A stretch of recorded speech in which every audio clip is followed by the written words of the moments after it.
ਉਜਲ ਪਹਿ ਰਹਿ ਕਾਪਰੇ, ਪਾਨ ਸੁਪਾਰੀ ਖਾਹੇ। ਇਕਸ ਹਰ ਕੇ ਨਾਮ ਬਿਨ, ਬਾਧੇ ਜੰਪੁਰ ਜਾਹੇ। ਬਾਬਾ ਕਬੀਰ ਕਹਿੰਦੇ ਨੇ ਕਿ ਸਮਾਜ ਦੇ ਵਿੱਚ ਕੁਝ ਇੱਦਾਂ ਦੇ ਬੰਦੇ ਜਿਹੜੇ ਕੱਪੜੇ ਤੇ ਬੜੇ ਸਾਫ਼ ਰੱਖਦੇ ਨੇ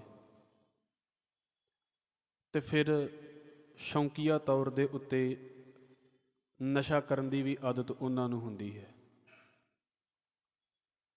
ਤੇ ਆਪਣੀ ਹੀ ਵੱਖਰੀ ਜੀ ਆਕੜ ਦੇ ਵਿੱਚ, ਵੱਖਰੀ ਜੀ ਦੁਨੀਆ ਦੇ ਵਿੱਚ ਜੀ ਕੇ ਤੇ ਤੁਰਦੇ ਰਹਿੰਦੇ ਨੇ ਇਸ ਦੁਨੀਆ ਦੇ ਵਿੱਚ। ਤੇ ਮਹਾਰਾਜ ਕਹਿੰਦੇ ਨੇ ਮਾਲਕ ਦੇ ਨਾਮ ਤੋਂ ਬਿਨਾਂ ਉਹ ਇੱਦਾਂ ਹੈ, ਬਾਧੇ ਜੰਪੁਰ ਜਾਹੇ, ਬੱਝੇ ਹੋਏ ਇਸ ਸੰਸਾਰ ਤੋਂ ਤੁਰ ਪੈਂਦੇ ਨੇ। ਬੱਧੇ ਹੋਏ ਦਾ ਮਤਲਬ ਇਹ ਹੁੰਦਾ ਹੈ, ਇੱਕ ਜਾਣਾ ਤੇ ਇਹ ਹੁੰਦਾ ਹੈ ਵੀ ਜਿੰਨੇ ਜ਼ਿੰਦਗੀ ਨੂੰ ਸਮਝ ਲਿਆ ਹੈ ਵੀ ਇਹ ਕੁਝ ਵਾਪਰ ਜਾਵੇਗਾ ਮੇਰੇ ਨਾਲ। ਜਿਹਦੀ ਜ਼ਿੰਦਗੀ 'ਚ ਜਿੰਨੀਆਂ ਜ਼ਿਆਦਾ ਮੌਜਾਂ ਨੇ ਉਹਦਾ ਓਨਾ ਹੀ ਔਖਾ ਹੈ ਇਸ ਦੁਨੀਆ ਤੋਂ ਤੁਰਨਾ, ਉਹਦਾ ਓਨਾ ਹੀ ਔਖਾ ਹੈ। ਜਿਹਦੇ ਜਿੰਨੇ ਖਿਲਾਰੇ ਨੇ ਉਹਦੇ ਲਈ ਓਨਾ ਹੀ ਉਹ ਜ਼ਿਆਦਾ ਔਖਾ ਹੁੰਦਾ ਵੀ ਅਚਾਨਕ ਵੀ ਵਾਪਰਨ ਵਾਲੀ ਗੱਲ ਹੋ ਜਾਂਦੀ। ਬੱਧੇ ਦਾ ਮਤਲਬ ਹੈ ਵੀ ਧੱਕੇ ਨਾਲ ਤੋਰ ਲਏ ਜਾਂਦੇ ਨੇ, ਉਹਨਾਂ ਦਾ ਜੀ ਨਹੀਂ ਕਰਦਾ ਇੱਥੋਂ ਜਾਣ ਦੇ ਲਈ। ਇਹਦਾ ਮਤਲਬ ਇਹ ਨਹੀਂ ਹੈ ਵੀ ਸਾਡਾ ਕਰਦਾ ਹੈ, ਪਰ ਉਹਨਾਂ ਨੂੰ ਇੰਝ ਲੱਗਦਾ ਵੀ ਬਸ ਸਾਡੇ ਨਾਲ ਤੇ ਕਦੀ ਇਹ ਹੋਣਾ ਹੀ ਨਹੀਂ, ਤੇ ਇੱਦਾਂ ਜ਼ਿੰਦਗੀ ਦੇ ਵਿੱਚ ਵਿਚਰਦੇ ਨੇ। ਉਹਨਾਂ ਨੂੰ ਲੱਗਦਾ ਵੀ ਬਾਕੀ ਦੁਨੀਆ ਜਿੱਥੇ ਮਰਜ਼ੀ ਜੀਵੇ, ਜੋ ਮਰਜ਼ੀ ਹੋਵੇ, ਸਾਨੂੰ ਉਹਨਾਂ ਦੇ ਨਾਲ ਕੀ ਲੱਗੇ, ਸਾਡੇ ਨਾਲ ਥੋੜ੍ਹਾ ਕਿਤੇ ਉਹਨਾਂ ਵਰਗਾ ਹੋਣਾ। ਇਹ ਉਹਨਾਂ ਲੋਕਾਂ ਦੀ ਗੱਲ ਹੈ। ਜਿੱਦਾਂ ਕੱਲ੍ਹ ਦੇ ਸ਼ਲੋਕਾਂ ਦੇ ਵਿੱਚ ਅਸੀਂ ਇਹ ਵਿਚਾਰਿਆ ਹੈ ਕਿ ਕੁਝ ਲੋਕ ਹੁੰਦੇ ਨੇ ਬਿਲਕੁਲ ਆਲਸੀ ਲੋਕ, ਜਿਨ੍ਹਾਂ ਦਾ ਆਪ ਕੰਮ ਕਰਨ ਨੂੰ ਜੀ ਨਹੀਂ ਕਰਦਾ, ਤੇ ਉਹ ਇਸ ਗੱਲ ਨੂੰ ਕਹਿਣ ਵੀ ਜੋ ਕੰਮ ਕਰਕੇ ਕਮਾਵਾਂਗੇ ਉਹ ਕਿਹੜਾ ਨਾਲ ਨਿਭ ਜਾਣਾ। ਉਹ ਹੁੰਦੀ ਹੈ ਢੀਠਤਾ, ਵੀ ਆਪ ਕੰਮ ਕਰਨ ਨੂੰ ਜੀ ਨਹੀਂ ਕਰਦਾ ਤੇ ਇਸ ਕਰਕੇ ਕਹਿ ਰਹੇ ਵੀ ਕਮਾਇਆ ਕਿਹੜਾ ਨਾਲ ਨਿਭ ਜਾਣਾ। ਪਰ ਦੂਜੇ ਲੋਕ ਉਹ ਹੁੰਦੇ ਨੇ ਜਿਨ੍ਹਾਂ ਨੇ ਬਸ ਮਕਸਦ ਹੀ ਕੰਮ ਰੱਖ ਲਿਆ ਵੀ ਬਸ ਕੰਮ ਕਰੀ ਜਾਓ, ਕੰਮ ਕਰੀ ਜਾਓ, ਤੇ ਬਸ ਆਪਣੇ ਕੰਮ ਦੇ ਦੁਆਲੇ ਹੀ ਘੁੰਮੀ ਜਾਓ। ਉਹਨਾਂ ਨੂੰ ਬਾਬਾ ਕਬੀਰ ਨੇ ਕਿਹਾ ਸੀ ਵੀ ਇਕੱਲਾ ਕੰਮ ਹੀ ਕਰੀ ਜਾਓਗੇ, ਜ਼ਿੰਦਗੀ 'ਚ ਹੋਰ ਕੁਝ ਨਹੀਂ ਤੁਸੀਂ ਕਰਨਾ ਹੈ।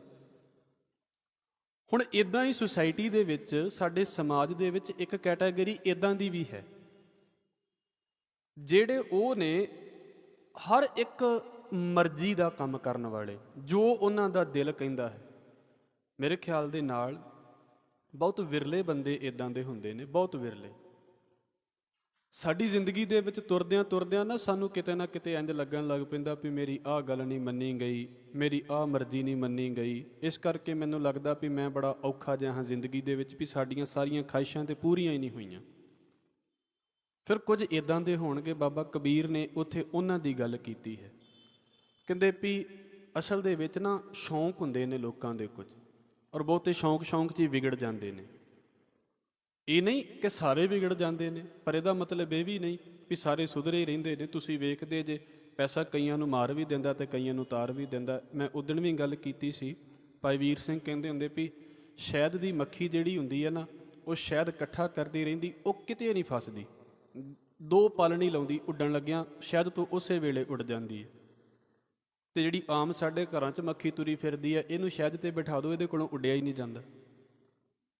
ਜਿਨ੍ਹਾਂ ਨੇ ਕਮਾਇਆ ਹੁੰਦਾ ਹੈ ਉਹ ਕਦੀ ਵੀ ਵੇਸਟ ਨਹੀਂ ਕਰਦੇ, ਉਹ ਬੜੇ ਧਿਆਨ ਦੇ ਨਾਲ ਚੱਲਦੇ ਨੇ ਵੀ ਉਹਨਾਂ ਨੂੰ ਪਤਾ ਵੀ ਕਮਾਇਆ ਹੈ। ਤੇ ਜਿਨ੍ਹਾਂ ਨੂੰ ਫ੍ਰੀ ਦੇ ਵਿੱਚ ਮਿਲ ਜਾਂਦਾ, ਉਹਨਾਂ ਦੀ ਹਾਲ ਵੇਖ ਲਓ ਫਿਰ ਕਿੱਦਾਂ ਦੀ ਹੋ ਜਾਂਦੀ ਹੈ, ਕਿੱਦਾਂ ਦੀਆਂ ਆਦਤਾਂ ਪੈ ਜਾਂਦੀਆਂ ਨੇ ਉਹਨਾਂ ਨੂੰ। ਤੇ ਮੈਂ ਸ਼ਲੋਕ ਦੇ ਵਿੱਚ ਉਹਨਾਂ ਦੀ ਗੱਲ ਗੁਰੂ ਬਖਸ਼ਿਸ਼ ਦੇ ਨਾਲ ਕਰਾਂਗਾ, ਪਰ ਇਹਦਾ ਮਤਲਬ ਇੱਕ ਪਾਸਾ ਉਹ ਹੈ ਜਿਹੜੇ ਅਸਲ ਦੇ ਵਿੱਚ ਸੁਸਾਇਟੀ ਦੇ ਵਿੱਚ ਵਿਗੜੇ ਜੇ ਹੋਏ ਲੋਕ ਨੇ, ਜਿਹੜੇ ਮਤਲਬ ਆਪਣੇ ਆਪ ਨੂੰ ਬਹੁਤ ਕੁਝ ਸਮਝਦੇ ਨੇ ਤੇ ਫਿਰ ਆਪਣੇ ਆਪ ਨੂੰ ਕੱਪੜਿਆਂ ਵਾਲੇ ਪਾਸੇ ਤੋਂ ਬੜਾ ਸਾਫ਼ ਰੱਖਣ ਦੀ ਕੋਸ਼ਿਸ਼ ਕਰਦੇ ਨੇ। ਤੁਸੀਂ ਵੇਖਦੇ ਹੋਵੋਗੇ ਨਾ ਵੀ ਪਾ ਕੇ ਚਿੱਟੇ ਜਿਹੇ ਕੁੜਤੇ ਪਜਾਮੇ ਤੇ ਉੱਦਾਂ ਹੀ ਤੁਰੇ ਫਿਰਨਾ ਬਾਜ਼ਾਰਾਂ ਦੇ ਵਿੱਚ, ਕੀ ਕਰਦੇ ਪਏ ਨੇ ਜ਼ਿੰਦਗੀ 'ਚ। ਤੇ ਸ਼ੌਂਕ ਦੇ ਨਾਲ ਮੂੰਹ ਨੂੰ ਸਿਗਰਟ ਲਾ ਲਈ, ਮੂੰਹ ਨੂੰ ਨਸ਼ਾ ਲਾ ਲਿਆ ਕੋਈ, ਤੇ ਮਤਲਬ ਬੜੇ ਮਾਣਜੇ ਦੇ ਨਾਲ ਦੱਸਦੇ ਨੇ ਵੀ ਅਸੀਂ ਨਸ਼ਾ ਕਰਦੇ ਹਾਂ ਤੇ ਪਤਾ ਨਹੀਂ ਕਿੱਡੀ ਕੁ ਵਡਿਆਈ ਕਰਦੇ ਪਏ ਹਾਂ ਦੁਨੀਆ ਦੇ ਵਿੱਚ। ਜਿੱਦਾਂ ਅੱਜ ਕੱਲ੍ਹ ਦੇ ਇਹਨਾਂ ਸ਼ਹਿਰਾਂ ਦੇ ਵਿੱਚੋਂ ਕੁਝ ਦਾ ਮਾਹੌਲ ਇਦਾਂ ਦਾ ਹੋ ਗਿਆ। ਕੀ ਕਰਦੇ ਹਾਂ ਜੀ, ਬਸ ਕਲੱਬ ਜਾਂਦੇ ਹਾਂ ਅਤੇ ਪਾਰਟੀਆਂ ਕਰਦੇ ਹਾਂ ਅਤੇ ਬਸ ਇਹੋ ਹੀ ਜ਼ਿੰਦਗੀ ਦਾ ਮਕਸਦ ਰਹਿ ਗਿਆ। ਉਹ ਬੜੇ ਸ਼ੌਂਕ ਨਾਲ ਦੱਸਣਗੇ ਵੀ ਪਤਾ ਨਹੀਂ ਕਿੱਡੀ ਕੁ ਵੱਡੀ ਮੱਲ ਮਾਰ ਕੇ ਆ ਰਹੇ ਹਾਂ ਅਸੀਂ, ਵੀ ਅਸੀਂ ਜਦੋਂ 4 ਵਜੇ ਘਰ ਮੁੜਦੇ ਹਾਂ ਅਤੇ ਫਿਰ ਸਾਡੀ ਗੱਡੀ ਦੇ ਵਿੱਚ ਬੜੀ ਉੱਚੀ ਉੱਚੀ ਡੈਕ ਲੱਗਾ ਹੁੰਦਾ ਵੀ 4 ਜਾਣੇ ਨੂੰ ਲਾਗੇ ਅਸੀਂ ਸੌਣ ਨਹੀਂ ਦੇਣਾ, ਅਸੀਂ ਬੜੀ ਵਡਿਆਈ ਸੁਣਾ ਰਹੇ ਹੁੰਦੇ ਹਾਂ ਆਪਣੀ। ਇਹ ਸੁਸਾਇਟੀ ਦੇ ਵਿੱਚ ਕੁਝ ਲੋਕਾਂ ਦੇ ਵਿੱਚ ਇਹ ਹਾਲ ਹੁੰਦਾ। ਔਰ ਹੋ ਸਕਦਾ ਹੈ ਉਹ ਚੀਜ਼ਾਂ ਵੇਖ ਕੇ ਨਾ ਜਿਹੜੇ ਸਿਆਣੇ ਮਾਂ ਪਿਓ ਹੁੰਦੇ ਨੇ ਨਾ, ਪਤਾ ਕੀ ਕਹਿੰਦੇ ਨੇ, ਵੀ ਜੋ ਮਰਜ਼ੀ ਕਰ ਲਿਓ, ਇਹਨਾਂ ਦੇ ਲਾਗੇ ਨਾ ਬਹਿ ਜਿਓ ਜਾ ਕੇ।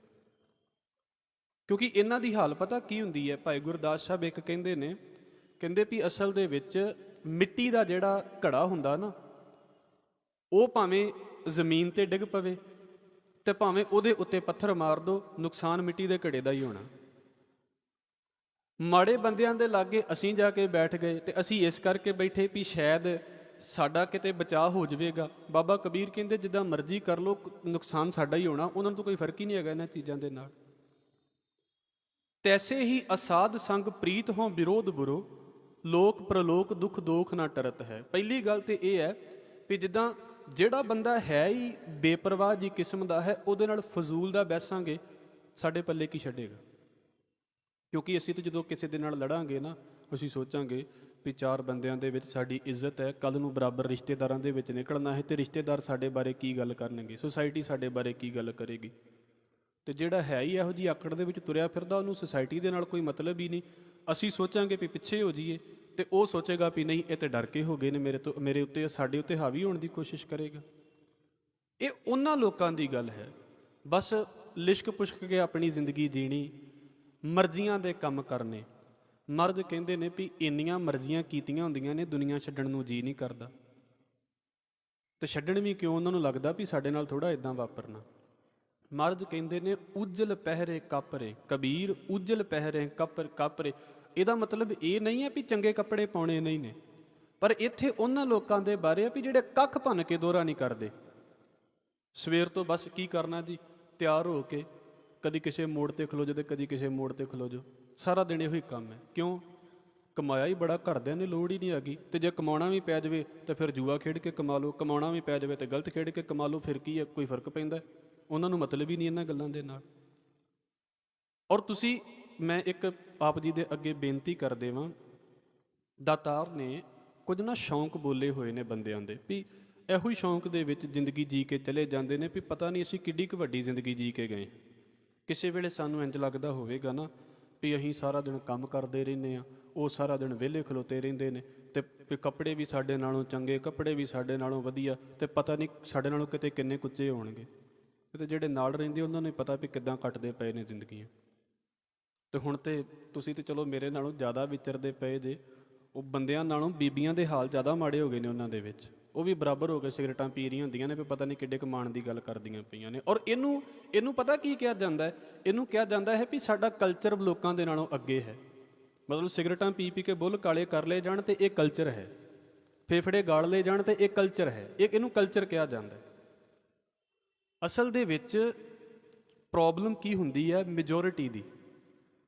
ਜਦੋਂ 100 ਦੇ ਵਿੱਚੋਂ 90 ਬੰਦੇ ਗਲਤ ਕੰਮ ਕਰਦੇ ਪਏ ਹੋਣ ਨਾ, ਅਤੇ 10 ਬੰਦੇ ਸਹੀ ਕਰਦੇ ਪਏ ਹੋਣ, ਅਤੇ ਹੌਲੀ ਹੌਲੀ 90 ਬੰਦੇ ਆਪਣਾ ਗਲਬਾ ਪਾ ਲੈਂਦੇ ਨੇ ਵੀ ਅਸੀਂ 90 ਜਾਣੇ ਕਰਦੇ ਪਏ ਅਤੇ ਗਲਤ ਥੋੜ੍ਹਾ ਕਰਦੇ ਹੋਵਾਂਗੇ।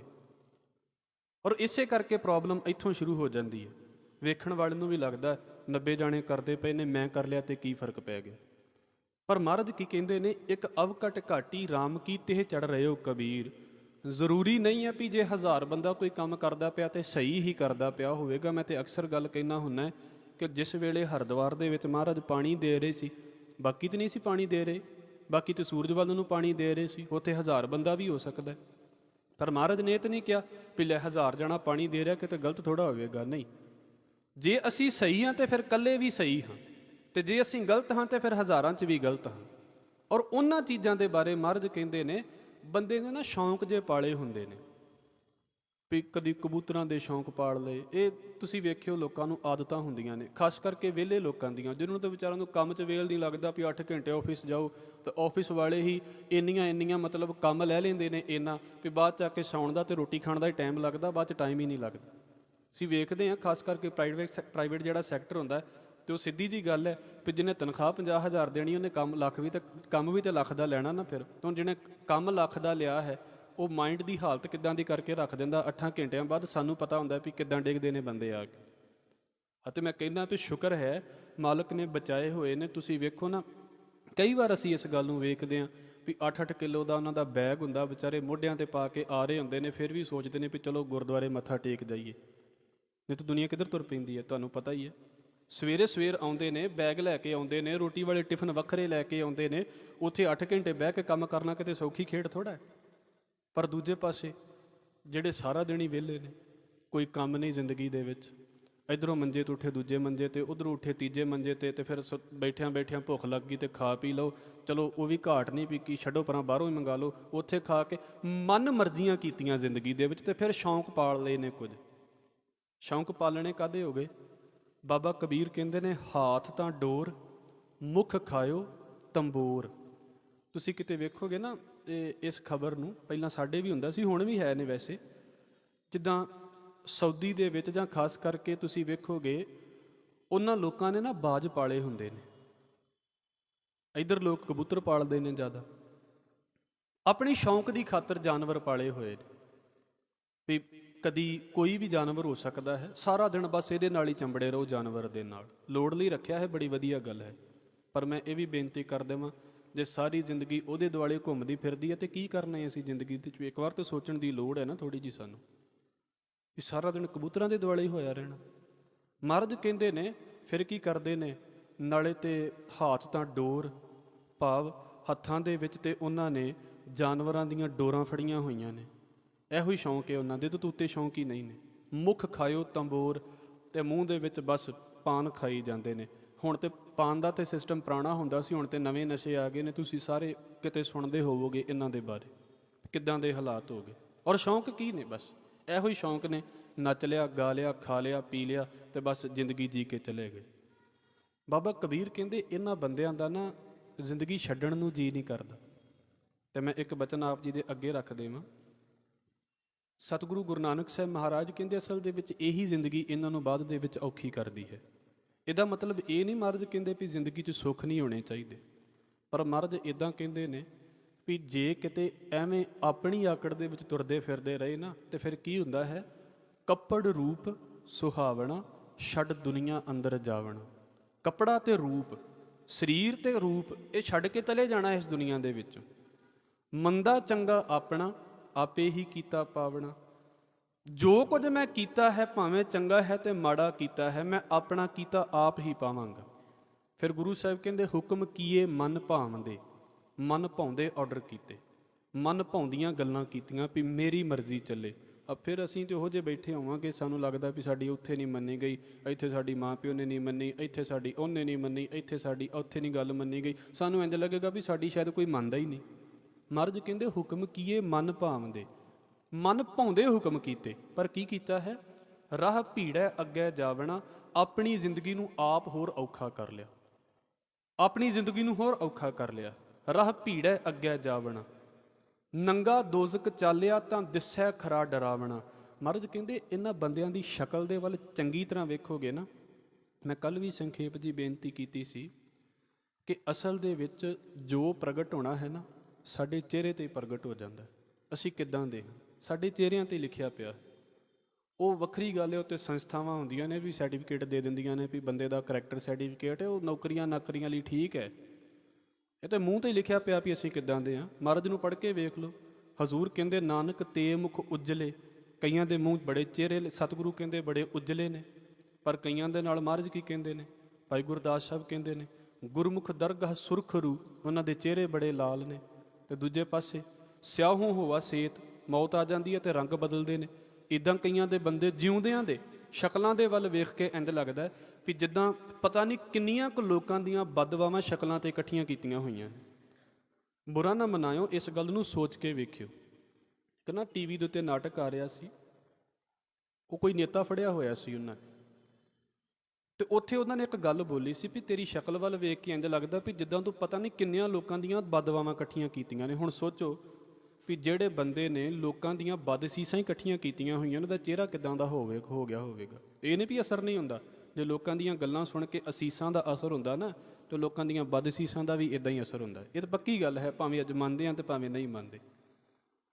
ਰੋਜ਼ ਕਿਸੇ ਨਾ ਕਿਸੇ ਬੰਦੇ ਦੇ ਕੋਲੋਂ ਪੈਸੇ ਖੋਏ, ਪੈਸੇ ਖਾਧੇ, ਉਹ ਫਿਰ ਪੈਸੇ ਤੇ ਦੇ ਦਿੰਦਾ, ਤੇ ਜਾਣ ਲੱਗਿਆਂ ਫਿਰ ਜਿਹੜੀ ਦਿਲ ਦੇ ਵਿੱਚੋਂ ਗੱਲ ਕਹਿ ਕੇ ਜਾਂਦਾ ਸਾਨੂੰ ਪਤਾ ਹੀ ਹੁੰਦਾ। ਤੇ ਹੁਣ ਜੇ ਪੈਸੇ ਜੇਬ ਚੋਂ ਗਏ ਨੇ ਤੇ ਫਿਰ ਅਸੀਸ ਕਿਉਂ ਨਹੀਂ ਜਾਊਗੀ ਤੇ ਬਦ ਅਸੀਸ ਕਿਉਂ ਨਹੀਂ ਜਾਊਗੀ? ਉਹ ਵੀ ਪਹੁੰਚਦੀ ਹੈ ਉੱਥੇ। ਮਹਾਰਾਜ ਕਹਿੰਦੇ ਲੈਂਦਾ ਬਦ ਦਵਾਏ ਤੂੰ ਮਾਇਆ ਕਰਾਂ ਇਕੱਤ।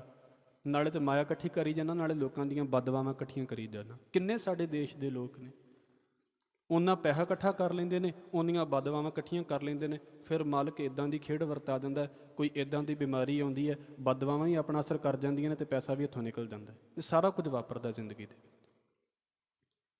ਮਾਲਕ ਦੀ ਖੇਡ ਹੈ, ਪਤਾ ਨਹੀਂ ਕਿੱਧਰ ਤੋਂ ਵਾਪਰ ਜਾਵੇ। ਪਰ ਗੁਰੂ ਸਾਹਿਬ ਕਹਿੰਦੇ ਨੇ ਆਪਣੀ ਜ਼ਿੰਦਗੀ ਆਪ ਔਖੀ ਕਰ ਲਈ। ਕਿਸੇ ਨੇ ਨਹੀਂ ਕਿਹਾ ਸੀ ਵੀ ਔਖੇ ਹੋਇਓ, ਆਪ ਔਖੇ ਹੋਏ ਜ਼ਿੰਦਗੀ ਦੇ ਵਿੱਚ।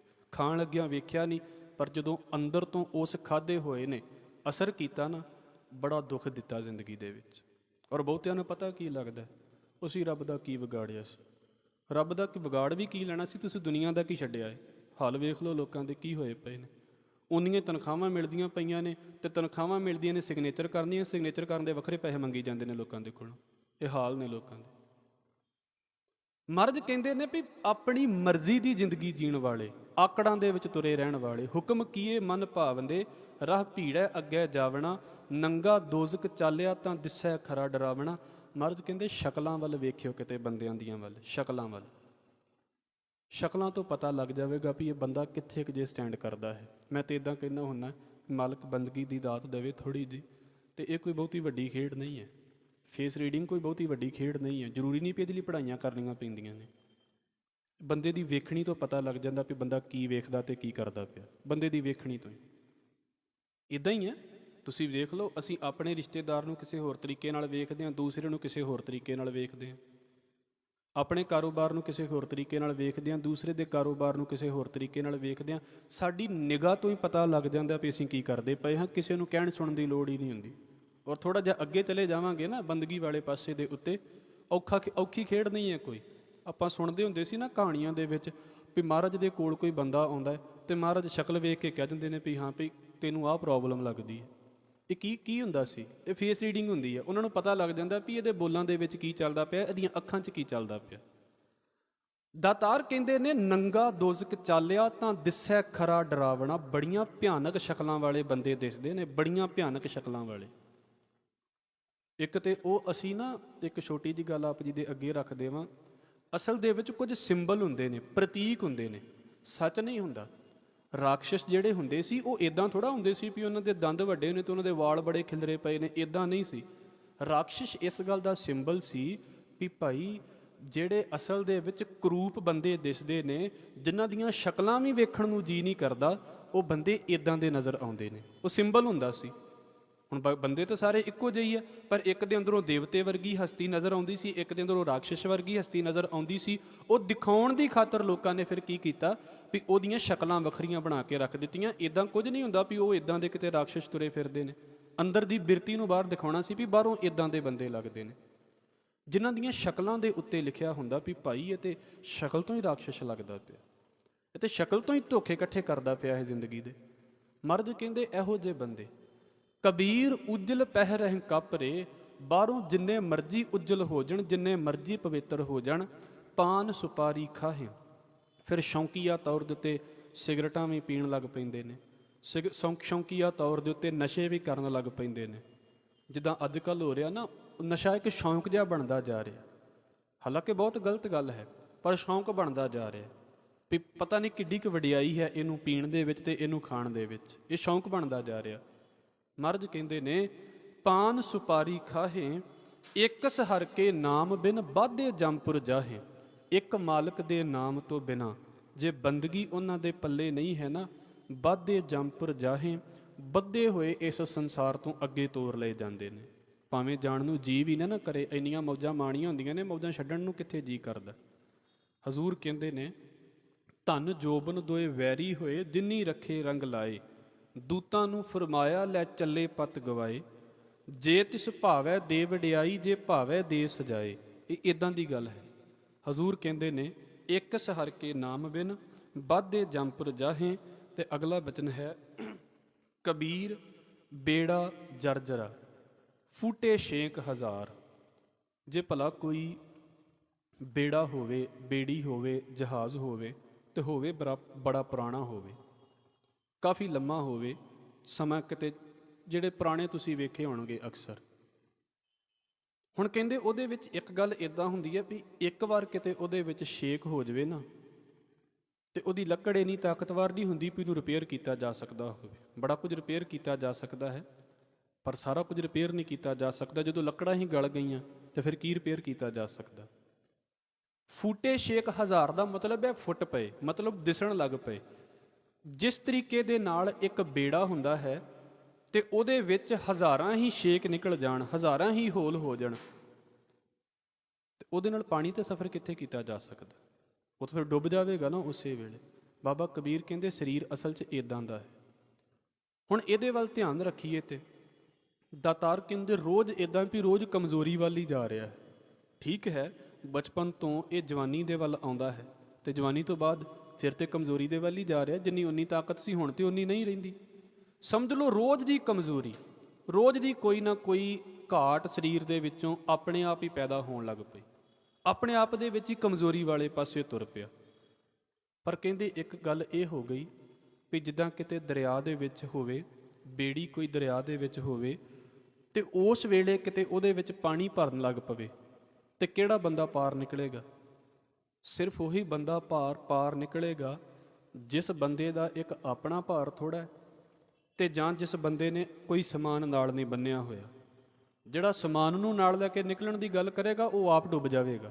ਅਸੀਂ ਵੇਖਿਆ ਹੋਵੇਗਾ ਕਈ ਵਾਰ ਵੀ ਤੂੰ ਆਪ ਨਿਕਲ, ਸਮਾਨ ਤੇ ਬਾਅਦ ਵਿੱਚ ਵੀ ਬਣ ਜਾਵੇਗਾ। ਪਰ ਜੇ ਸਮਾਨ ਨੂੰ ਨਾਲ ਲੈ ਕੇ ਨਿਕਲਣ ਦੀ ਕੋਸ਼ਿਸ਼ ਕਰਦਾ ਪਿਆ ਹੈ, ਆਪ ਵੀ ਡੁੱਬੇਗਾ, ਸਮਾਨ ਤੇ ਲੈ ਕੇ ਬਵੇਗਾ ਹੀ ਬਵੇਗਾ ਉਹਨੂੰ। ਮਰਦ ਕਹਿੰਦੇ ਨੇ ਜਦੋਂ ਅਸੀਂ ਇਸ ਦੁਨੀਆ ਦੇ ਵਿੱਚ ਤੁਰਦੇ ਹਾਂ ਨਾ, ਜਿੰਨੀ ਵੀ ਸਾਡੀ ਜ਼ਿੰਦਗੀ ਹੋ ਜਾਵੇ, ਜਿੰਨੀ ਵੀ ਸਾਡੀ ਉਮਰ ਹੈ, ਇਹਨੂੰ ਸੋਚ ਕੇ ਵੇਖਣਾ। ਤੇ ਗੁਰੂ ਬਾਬਾ ਕਬੀਰ ਕਹਿੰਦੇ ਨੇ ਵੀ ਹੁਣ ਨਾ ਜ਼ਿੰਦਗੀ ਹੌਲੀ ਹੌਲੀ ਕਮਜ਼ੋਰੀ ਵਾਲੇ ਪਾਸੇ ਜਾਂਦੀ ਹੈ। ਉਮਰ ਵੱਧਦੀ ਹੈ ਤੇ ਉਮਰ ਕਮਜ਼ੋਰੀ ਵਾਲੇ ਪਾਸੇ ਜਾਂਦੀ ਹੈ, ਸਰੀਰ ਕਮਜ਼ੋਰੀ ਵਾਲੇ ਪਾਸੇ ਜਾਂਦਾ ਹੈ। ਇਹ ਇੱਦਾਂ ਹੈ ਵੀ ਜਿੱਦਾਂ ਬੇੜਾ ਪਾਣੀ ਦੇ ਵਿੱਚ ਰਹਿ ਰਹਿ ਕੇ ਕਮਜ਼ੋਰ ਹੋ ਜਾਂਦਾ, ਇੱਦਾਂ ਸਰੀਰ ਕਮਜ਼ੋਰ ਹੋ ਜਾਂਦਾ। ਕਬੀਰ ਬੇੜਾ ਜਰਜਰਾ ਫੂਟੇ 6,000। ਜਿੱਦਾਂ ਬੇੜੇ ਦੇ ਵਿੱਚ ਛੇਕ ਹੁੰਦੇ ਨੇ, ਸਾਨੂੰ ਸਮਝ ਲਓ ਕੋਈ ਨਾ ਕੋਈ ਬਿਮਾਰੀ ਘੇਰ ਲੈਂਦੀ ਵੀ ਕਦੀ ਸਿਰ ਪੀੜ ਹੋਣ ਲੱਗ ਪਈ, ਕਦੀ ਲੱਤ ਪੀੜ ਹੋਣ ਲੱਗ ਪਈ, ਕਦੀ ਲੱਕ ਪੀੜ ਹੋਣ ਲੱਗ ਪਿਆ। ਇਹ ਫਿਰ ਨਾ ਲਗਾਤਾਰ ਹੀ ਹੋਣ ਲੱਗ ਪੈਂਦਾ।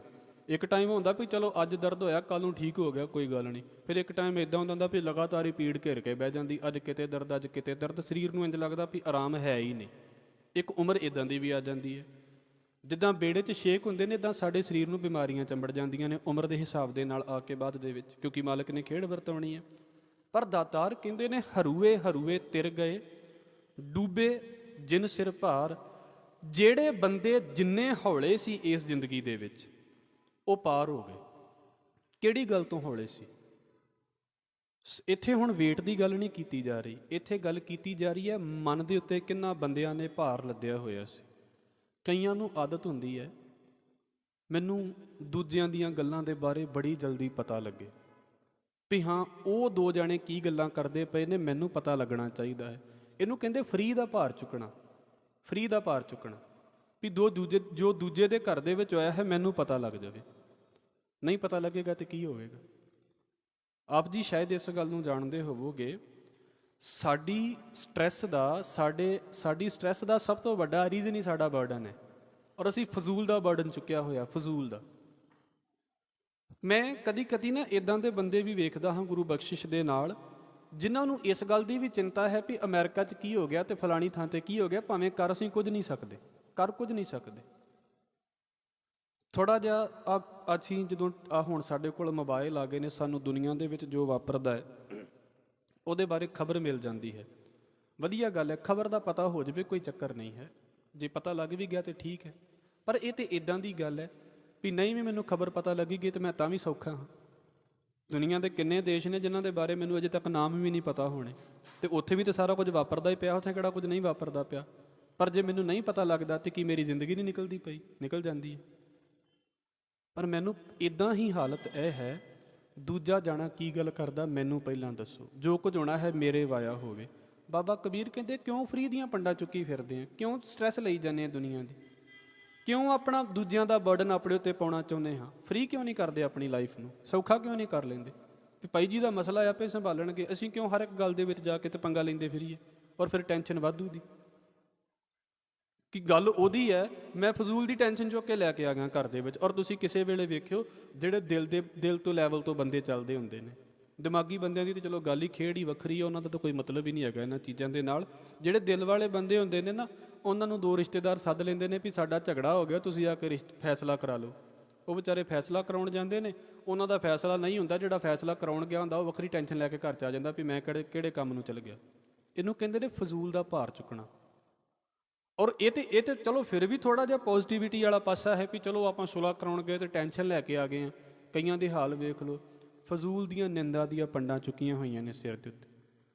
ਜਿਹੜਾ ਮਿਲ ਗਿਆ ਬਸ ਉਹਦੇ ਬਾਰੇ ਬੋਲਣਾ ਹੀ ਬੋਲਣਾ, ਜਿਹੜਾ ਮਿਲ ਗਿਆ ਉਹਨੂੰ ਬੁਰਾ ਕਹਿਣਾ, ਉਹਨੂੰ ਬੁਰਾ ਕਹਿਣਾ। ਕਿੰਨੀ ਵੱਡੀ ਪੰਡ ਚੁੱਕੀ ਹੋਈ ਹੈ ਸਿਰ ਦੇ ਉੱਤੇ, ਨਿੰਦਾ ਕਰਨ ਦੀ, ਲੋਕਾਂ ਦੀ ਬਦਨਾਮੀ ਕਰਨ ਦੀ, ਲੋਕਾਂ ਨੂੰ ਬੁਰਾ ਕਹਿਣ ਦੀ, ਈਰਖਾ ਕਰਨ ਦੀ। ਇਹ ਪੰਡਾਂ ਹੀ ਨੇ, ਹੋਰ ਕੀ ਨੇ? ਬਾਬਾ ਕਬੀਰ ਕਹਿੰਦੇ ਨੇ, ਕਾਮ ਕ੍ਰੋਧ ਮਾਇਆ ਮਦ ਮਤਸਰ ਇਹ ਸੰਪੈ ਮੋਹ ਮਾਹੀ। ਇੱਕ ਸੰਪਤੀ ਤੇ ਉਹ ਹੈ ਜਿਹੜੀ ਅਸੀਂ ਬਾਹਰ ਜਾਇਦਾਦਾਂ ਬਣਾਈਆਂ ਹੋਈਆਂ ਨੇ।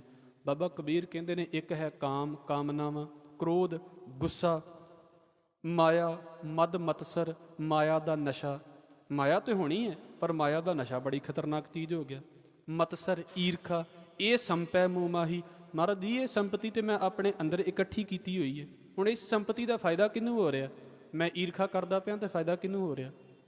ਮੈਨੂੰ ਗੁੱਸਾ ਆ ਰਿਹਾ ਤਾਂ ਫਾਇਦਾ ਕਿਹਨੂੰ ਹੋ ਰਿਹਾ? ਮੈਂ ਨਸ਼ੇ ਦੇ ਵਿੱਚ ਤੁਰਿਆ ਫਿਰਦਾ ਹਾਂ, ਮਾਇਆ ਦੇ ਨਸ਼ੇ ਦੇ ਵਿੱਚ, ਤੇ ਫਾਇਦਾ ਕਿਹਨੂੰ ਹੋ ਰਿਹਾ? ਕਿਸੇ ਨੂੰ ਵੀ ਨਹੀਂ। ਪਰ ਪੰਡ ਤੇ ਮੇਰੇ ਸਿਰ ਦੇ ਉੱਤੇ ਬੜੀ ਵੱਡੀ ਹੈ। ਮੈਨੂੰ ਲੱਗਦਾ ਵੀ ਆਹ ਮੈਂ ਚੁੱਕਿਆ ਹੋਇਆ ਹੈ।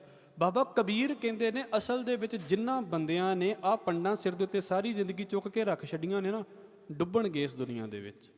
ਨਹੀਂ ਸੌਖਾ ਕਰ ਸਕਦੇ ਜ਼ਿੰਦਗੀ ਨੂੰ, ਕਿਉਂਕਿ ਬੇੜੀ ਤੇ ਪੁਰਾਣੀ ਹੋਣੀ ਸੀ, ਸਰੀਰ ਤੇ ਪੁਰਾਣਾ ਹੋਣਾ ਹੀ ਹੋਣਾ ਸੀ। ਪਰ ਜਿੰਨਾ ਚਿਰ ਸਰੀਰ ਦੇ ਨਾਲ ਸਫ਼ਰ ਕੀਤਾ ਹੈ, ਉਦੋਂ ਕੀ ਇਕੱਠਾ ਕੀਤਾ ਹੈ? ਲੋਕਾਂ ਦੀਆਂ ਗੱਲਾਂ ਇਕੱਠੀਆਂ ਕੀਤੀਆਂ ਨੇ। ਉਹ ਆਹ ਕਰੀ ਜਾਂਦਾ ਹੈ, ਉਹ ਆਹ ਕਰੀ ਜਾਂਦਾ। ਕਿਉਂ ਅਸੀਂ ਇੰਨੀ ਟੈਨਸ਼ਨ ਲੈਂਦੇ ਹਾਂ? ਅਸੀਂ ਆਪਣੇ ਬਾਰੇ ਕਿਉਂ ਨਹੀਂ ਸੋਚ ਪਾਉਂਦੇ ਜ਼ਿੰਦਗੀ ਦੇ ਵਿੱਚ? ਗੱਲ ਬੜੀ ਛੋਟੀ ਜੀ ਜੇ, ਪਰ ਮੈਂ ਆਪ ਜੀ ਦੇ ਅੱਗੇ ਰੱਖ ਦੇਵਾਂ। ਲੋਕਾਂ ਦੀਆਂ ਖਬਰਾਂ ਨਹੀਂ ਵੀ ਨਾ ਸਾਨੂੰ ਪਤਾ ਲੱਗਦੀਆਂ, ਤੇ ਇਸ ਗੱਲ ਦੀ ਚਿੰਤਾ ਕਰਨੀ ਬੰਦ ਕਰ ਦਿਓ, ਉਦਣ ਸੌਖੇ ਹੋ ਜਾਵੋਗੇ। ਔਰ ਤੁਸੀਂ ਸ਼ਾਇਦ ਕਿਸੇ ਨੇ ਲਿਖਿਆ ਵੀ ਸੀ, ਆਪ ਜੀ ਜਾਣਦੇ ਹੋਵੋਗੇ, ਇੱਕ ਦਿਨ ਬੰਦੇ ਨੂੰ ਫੇਸਬੁੱਕ ਤੇ ਖਬਰਾਂ ਨਾ ਮਿਲਣ, ਬੰਦਾ ਬੜਾ ਸੌਖਾ ਰਹਿੰਦਾ ਜੀ, ਬੜਾ ਸ਼ਾਂਤ ਰਹਿੰਦਾ ਜੀ, ਬਹੁਤ ਟਿਕਾ 'ਚ ਰਹਿੰਦਾ ਜੀ।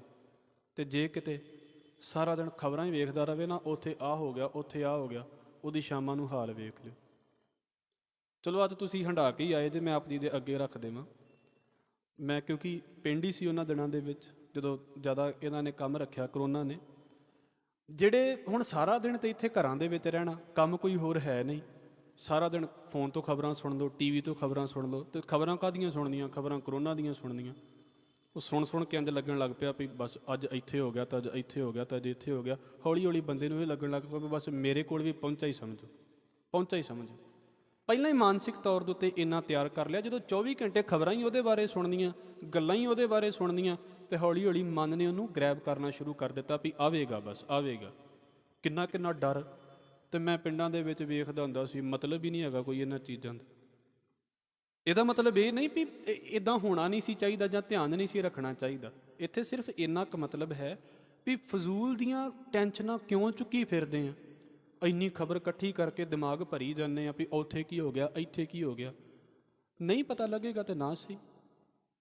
ਕੱਲ੍ਹ ਨੂੰ ਜਿਹੜੀਆਂ ਖਬਰਾਂ, ਮੈਂ ਥੋੜ੍ਹੇ ਦਿਨ ਪਹਿਲਾਂ ਵੀ ਸ਼ਾਇਦ ਇਸ ਗੱਲ ਨੂੰ ਬੋਲਿਆ ਸੀ, ਅੱਜ ਤੋਂ 8 ਦਿਨ ਪਹਿਲਾਂ, 10 ਦਿਨ ਪਹਿਲਾਂ ਤੁਸੀਂ ਵੇਖਿਆ ਹੋਵੇਗਾ ਉੱਤਰਾਖੰਡ ਦੇ ਵਿੱਚ ਕੀ ਬਣਿਆ ਸੀ, ਸਾਨੂੰ ਯਾਦ ਹੋਵੇਗਾ। ਤੇ ਆਹ ਹੁਣ ਖਬਰ ਚੇਤੇ ਆ ਗਈ ਹੈ ਤੇ ਮੈਂ ਆਪ ਜੀ ਦੇ ਅੱਗੇ ਰੱਖ ਦਿੱਤੀ ਹੈ। ਸਾਨੂੰ ਵਿਚਿਆਂ ਦਿਨਾਂ 'ਚ ਚੇਤੇ ਆਇਆ ਵੀ ਉੱਥੇ ਕੁਝ ਹੋਇਆ ਸੀ, ਸਾਨੂੰ ਚੇਤੇ ਵੀ ਨਹੀਂ ਆਉਂਦਾ ਵੀ ਕੀ ਹੋ ਗਿਆ। ਐਡੀ ਵੱਡੀ ਘਟਨਾ ਹੈ, ਖਤਮ ਹੋ ਗਈ ਸਾਡੇ ਲਈ ਸਾਰੀ। ਕੀ ਹੈ ਸਾਡੇ ਲਈ? ਕੁਝ ਵੀ ਨਹੀਂ ਹੈ। ਕਿੱਡੀ ਵੱਡੀ ਘਟਨਾ, ਲੋਕਾਂ ਨੇ ਟੈਨਸ਼ਨ ਲੈ ਲਈ, ਉੱਥੇ ਆਹ ਹੋ ਜਾਣਾ, ਆਹ ਹੋ ਜਾਣਾ। ਟੈਨਸ਼ਨ ਤੋਂ ਵੱਧ ਸਾਡੇ ਪੱਲੇ ਕੁਝ ਨਹੀਂ ਹੁੰਦਾ। ਅਸੀਂ ਇੱਦਾਂ ਟੈਨਸ਼ਨਾਂ ਇਕੱਠੀਆਂ ਕਰਦੇ, ਜਿੱਥੇ ਹੋ ਗਿਆ ਉੱਥੇ ਹੋ ਗਿਆ। ਅਸੀਂ ਸਿਰਫ ਟੈਨਸ਼ਨ ਹੀ ਆਪਣੇ ਪੱਲੇ ਲੈ ਕੇ ਬੈਠੇ ਹੋਏ ਹਾਂ। ਨਿੰਦਾ ਦੀ ਪੰਡ, ਟੈਨਸ਼ਨ ਦੀ ਪੰਡ, ਈਰਖਾ ਦੀ ਪੰਡ, ਨਸ਼ਿਆਂ ਦੀ ਪੰਡ। ਬਾਬਾ ਕਬੀਰ ਕਹਿੰਦੇ ਇੰਨਾ ਕੁਝ ਸਿਰ ਦੇ ਉੱਤੇ ਲੱਦਿਆ ਪਿਆ ਹੈ ਤੇ ਸੌਖੇ ਕਿੱਦਾਂ ਤੁਰ ਪਵਾਂਗੇ ਇਸ ਜ਼ਿੰਦਗੀ ਦੇ ਵਿੱਚ? ਜ਼ਿੰਦਗੀ ਹੌਲੀ ਕਿੱਦਾਂ ਹੋਵੇਗੀ? ਔਖੀ ਕਰ ਲਈ ਅਸੀਂ ਆਪ ਆਪਣੀ ਜ਼ਿੰਦਗੀ। ਜੌਲੋ ਪੋਟ ਉਠਾਈ ਚੱਲਿਓ, ਤੌਲੋ ਡਾਨ ਭਰੋ, ਪੋਟ ਡਾਰ ਗੁਰ ਪੂਰਾ ਮਿਲਿਓ, ਤਬ ਤੇ ਥਾਂ ਪੋਟ ਡਾਰ ਗੁਰ ਪੂਰਾ ਮਿਲਿਓ ਤਬ ਹਮ ਸਹਿਜ ਸੋਇਓ। ਮਹਾਰਾਜ ਕਹਿੰਦੇ ਨੇ ਜਿੰਨਾ ਚਿਰ ਸਿਰ ਦੇ ਉੱਤੇ ਪੰਡ ਚੁੱਕੀ ਓਨਾ ਚਿਰ ਹੀ ਔਖਾ ਹੈ। ਤੁਸੀਂ ਦੇਖਦੇ ਹੀ ਜੇ ਆਪਾਂ ਕਹਿ ਦਿੰਦੇ ਵੀ ਲੱਖ ਰੁਪਏ ਦੀ ਸ਼ਾਪਿੰਗ ਕਰ ਲਓ ਤੇ ਘਰ ਦੇ ਵਿੱਚ ਤੇ ਜਗ੍ਹਾ ਆ ਜਾਂਦੀ ਹੈ, ਤੇ ਜੇ ਲੱਖ ਰੁਪਏ ਦੀ ਚੀਜ਼ ਸ਼ਾਪਿੰਗ ਕਰਕੇ ਹੱਥ ਦੇ ਵਿੱਚ ਚੁੱਕਣੀਆਂ ਪੈਣ ਤੇ ਕਿੰਨਾ ਔਖਾ ਹੈ। ਕਿਉਂ? ਮੁੱਖ ਗੱਲ ਇਹ ਹੈ, ਜਿੱਦਾਂ ਬੇੜਾ ਪੁਰਾਣਾ ਹੋ ਜਾਂਦਾ ਤੇ ਡੁੱਬ ਜਾਂਦਾ ਨਾ ਇੱਕ ਦਿਨ, ਮਹਾਰਾਜ ਕਹਿੰਦੇ ਇਦਾਂ ਸਰੀਰ ਪੁਰਾਣਾ ਹੋਣਾ ਹੈ ਤੇ ਇਹਨੇ ਖਤਮ ਹੋਣਾ ਹੀ ਹੋਣਾ ਹੈ। ਪਰ ਬੇੜੇ ਦੇ ਵਿੱਚ ਬੈਠੇ ਉਹ ਬੰਦੇ ਪਾਰ ਹੋ ਜਾਂਦੇ ਨੇ ਜਿਨ੍ਹਾਂ ਨੇ ਫਰੀ ਦੀਆਂ ਪੰਡਾਂ ਨਹੀਂ ਚੁੱਕੀਆਂ ਹੁੰਦੀਆਂ, ਜਿਨ੍ਹਾਂ ਬੰਦਿਆਂ ਨੇ ਫੋਕਾ ਭਾਰ ਨਹੀਂ ਚੁੱਕਿਆ ਹੁੰਦਾ। ਅਸੀਂ ਕੀ ਕਰਦੇ ਹਾਂ? ਸਾਰੀ ਜ਼ਿੰਦਗੀ ਟੈਨਸ਼ਨਾਂ ਇਕੱਠੀਆਂ ਕਰਦੇ ਫਿਰਦੇ ਹਾਂ। ਸੋ ਤੁਸੀਂ ਹੁਣ ਵੀ ਵੇਖਿਓ ਨਾ, ਸਾਨੂੰ ਇੰਝ ਲੱਗੇਗਾ ਵੀ ਸੁੱਖ ਜ਼ਿੰਦਗੀ 'ਚ ਘੱਟ ਨੇ ਤੇ ਦੁੱਖ ਜ਼ਿਆਦਾ ਨੇ। ਔਰ ਧਿਆਨ ਦੇ ਨਾਲ ਵੇਖੋਗੇ ਤੇ ਕੁਝ ਵੀ ਇਦਾਂ ਦਾ ਹੈ ਹੀ ਨਹੀਂ ਹੈ ਜ਼ਿੰਦਗੀ ਦੇ ਵਿੱਚ, ਕੁਝ ਵੀ ਨਹੀਂ ਹੈ ਇਦਾਂ। ਫਰੀ ਦੇ ਵਿੱਚ ਅਸੀਂ ਜੀ ਸਕਦੇ ਹਾਂ, ਪਰ ਅਸੀਂ ਸਟ੍ਰੈਸ ਚੁੱਕਦੇ ਹਾਂ, ਆਪ ਚੁੱਕਦੇ ਹਾਂ। ਔਰ ਜਿੰਨਾ ਬੰਦਾ ਵਿਹਲਾ ਰਹੇਗਾ ਓਨਾ ਹੀ ਟੈਨਸ਼ਨਾਂ ਜ਼ਿਆਦਾ ਕਰੇਗਾ।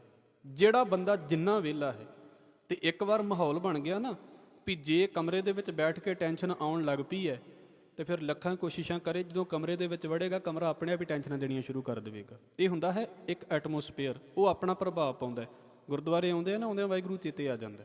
ਬਸ ਇੱਦਾਂ ਹੁੰਦਾ, ਜਿਹੜੀ ਥਾਂ ਤੇ ਵੇਖ ਕੇ ਇੱਕ ਵਾਰ ਮਨ ਬਦਲਣਾ ਸ਼ੁਰੂ ਹੋ ਗਿਆ, ਉਹ ਥਾਂ ਵੀ ਆਪਣਾ ਕੰਮ ਕਰਨਾ ਸ਼ੁਰੂ ਕਰ ਦਿੰਦੀ ਹੈ। ਬਾਬਾ ਕਬੀਰ ਕਹਿੰਦੇ ਭਾਈ ਲੋਕਾਂ ਦੇ ਭਾਰ, ਲੋਕਾਂ ਦੀਆਂ ਚਿੰਤਾਵਾਂ ਛੱਡਣੀਆਂ ਬੰਦ ਕਰ ਦਿਓ, ਇਹਨੂੰ ਛੱਡ ਦੇਵੋ। ਇੱਕ ਸੌਖੀ ਜੀ ਗੱਲ ਕਹਿੰਦੇ ਹੁੰਦੇ, ਫਿਰ ਆਪਾਂ ਇਸ ਅਗਲਾ ਸਲੋਕ ਸਮਝਾਂਗੇ। ਆਫਿਸ ਦੇ ਵਿੱਚ ਜਾਂਦੇ ਆ ਨਾ, ਤੇ ਜਦੋਂ ਛੁੱਟੀ ਹੁੰਦੀ ਆ ਆਫਿਸ ਨੂੰ, ਫਿਰ ਸਾਰਾ ਕੁਝ ਲੌਗ ਆਊਟ ਕਰ ਦਿੰਦੇ ਵੀ ਬਸ ਜੋ ਹੁਣ ਹੋਵੇਗਾ, ਹੁਣ ਕੱਲ੍ਹ ਅਗਲੇ ਦਿਨ ਆਫਿਸ ਜਾ ਕੇ ਵੇਖਾਂਗੇ। ਆਫਿਸ ਦੀ ਖੇਡ ਮੈਂ ਘਰ ਦੇ ਵਿੱਚ ਨਹੀਂ ਲੈ ਕੇ ਆਵਾਂਗਾ। ਚਲੋ ਹੁਣ ਤੇ ਵਰਕ ਫਰੋਮ ਹੋਮ ਚੱਲਦਾ ਪਿਆ, ਉਹ ਗੱਲਾਂ ਅਲੱਗ ਨੇ, ਪਰ ਇੱਦਾਂ ਵੀ ਆਫਿਸ ਦਾ ਕੰਮ ਹੈ, ਉਹਨੂੰ ਆਫਿਸ ਤੱਕ ਰਹਿਣ ਦਿੱਤਾ। ਅਗਲੇ ਦਾ ਆਪਣੇ ਘਰ ਦਾ ਕੰਮ ਹੈ, ਉਹਨੂੰ ਘਰ ਤੱਕ ਰਹਿਣ ਦਿੱਤਾ। ਪਰ ਪ੍ਰੋਬਲਮ ਸਾਡੀ ਕੀ ਹੈ? ਸਾਡੀ ਆਫਿਸ ਦੀ ਹੈ ਵੀ ਆਫਿਸ ਦੀ ਬਰਡਨ ਵੀ ਵਾਧੂ ਦੀ, ਘਰ ਦੀ ਟੈਨਸ਼ਨ ਵੀ ਵਾਧੂ ਦੀ, ਇੰਨੀਆਂ ਟੈਨਸ਼ਨਾਂ ਚੁੱਕੀ ਫਿਰਦੇ ਹਾਂ। ਬਾਬਾ ਕਬੀਰ ਕਹਿੰਦੇ ਪਾਰ ਕਿੱਦਾਂ ਹੋ ਜਾਵਾਂਗੇ? ਔਰ ਵੇਖਿਓ ਧਿਆਨ ਦੇ ਨਾਲ, ਮੈਨੂੰ ਮਾਫ ਕਰਿਓ, ਟੈਨਸ਼ਨਾਂ ਹੈ ਕਿਸੇ ਚੀਜ਼ ਦੀਆਂ ਨਹੀਂ ਨੇ, ਪਰ ਅਸੀਂ ਬਣਾ ਦਿੱਤੀਆਂ ਨੇ ਵੀ ਵਾਕਿਆ ਹੀ ਏਡੀਆਂ ਵੱਡੀਆਂ ਨੇ। ਦਾਤਾਰ ਕਹਿੰਦੇ ਪਾਰ ਨਹੀਂ ਹੋਇਆ ਜਾਵੇਗਾ। ਹਰੂਏ ਹਰੂਏ ਤਰ ਗਏ ਡੂਬੇ ਜਿਨ ਸਿਰ ਭਾਰ। ਜਿਨ੍ਹਾਂ ਨੇ ਸਿਰ ਦੇ ਉੱਤੇ ਜਿੰਨੀਆਂ ਵੱਡੀਆਂ ਪੰਡਾਂ ਚੁੱਕੀਆਂ ਹੋਈਆਂ ਸੀ, ਉਹ ਡੁੱਬ ਗਏ। ਉਹ ਜ਼ਿੰਦਗੀ ਦੇ ਵਿੱਚ ਦੁਖੀ ਹੋ ਕੇ ਜਾਂਦੇ ਨੇ ਵੀ ਹਾਏ ਆਹ ਮਾੜਾ ਹੋ ਗਿਆ, ਉਹ ਹੋ ਗਿਆ, ਆਹ ਕਿਉਂ ਨਹੀਂ ਹੋਇਆ ਸੀ, ਕੱਲ੍ਹ ਸਾਰਾ ਵਿਚਾਰਿਆ। ਮਹਾਰਾਜ ਕਹਿੰਦੇ ਨੇ ਅਗਲੇ ਬਚਨ, ਕਬੀਰ ਹਾਡ ਜਰੇ ਜਿਉਂ ਲੱਕਰੀ, ਕੇਸ ਜਰੇ ਜਿਉਂ ਘਾਸ। ਇਹ ਤੇ ਵੇਖੋ ਸਾਡੀ ਜ਼ਿੰਦਗੀ ਦੀ ਇੱਕ ਇੱਦਾਂ ਹੈ ਵੀ ਸੱਚਾਈ ਹੈ ਵੀ ਇਹ ਹੋਣਾ ਹੀ ਹੋਣਾ ਹੈ। ਅੱਜ ਨਹੀਂ ਹੋਵੇਗਾ ਤੇ ਥੋੜ੍ਹੇ ਸਾਲਾਂ ਬਾਅਦ ਹੋ ਜਾਵੇਗਾ, ਕਿ ਨਹੀਂ ਹੋਵੇਗਾ। ਕਿੰਨਿਆਂ ਦੇ ਨਾਲ ਸਾਡੇ ਸਾਹਮਣੇ ਵੇਖਦਿਆਂ ਹੋ ਜਾਂਦਾ। ਮਹਾਰਾਜ ਕਹਿੰਦੇ ਉਪਜੈ ਨਿਪਜੈ ਨਿਪਜ ਸਮਾਈ, ਨੈਣਾ ਦੇਖਤ ਇਹ ਜਗ ਜਾਈ। ਸਾਡੇ ਵਹਿੰਦਿਆਂ ਵਹਿੰਦਿਆਂ ਕੀ ਹੋ ਜਾਂਦਾ ਹੈ? ਜਿਹੜਾ ਚੰਗਾ ਭਲਾ ਬੰਦਾ ਤੁਰਿਆ ਫਿਰਦਾ ਹੁੰਦਾ ਹੈ, ਹੱਸਦਾ ਖੇਡਦਾ ਹੁੰਦਾ ਹੈ, ਇੱਕ ਦਿਨ ਇੱਦਾਂ ਦਾ ਆ ਜਾਂਦਾ ਹੈ ਵੀ ਅਜੇ ਉਹਦੀ ਮੌਤ ਹੋਈ ਨੂੰ, ਚੜ੍ਹਾਈ ਕੀਤੇ ਨੂੰ 2-4 ਘੰਟੇ ਨਹੀਂ ਹੋਏ ਹੁੰਦੇ, ਤੇ ਉਹਦੀ ਸ਼ਕਲ ਵੇਖੋ ਕਿੱਦਾਂ ਦੀ ਹੋਣੀ ਸ਼ੁਰੂ ਹੋ ਜਾਂਦੀ ਹੈ। ਉਹਦੀ ਸ਼ਕਲ ਡਰਾਉਣੀ ਹੋ ਜਾਂਦੀ ਹੈ। ਸ਼ਕਲ ਵੱਲ ਵੇਖਣ ਨੂੰ ਬੰਦੇ ਦਾ ਮਨ ਘਬਰਾਉਂਦਾ ਵੀ ਮੈਂ ਕੀ ਸ਼ਕਲ ਵੱਲ ਵੇਖਾਂ।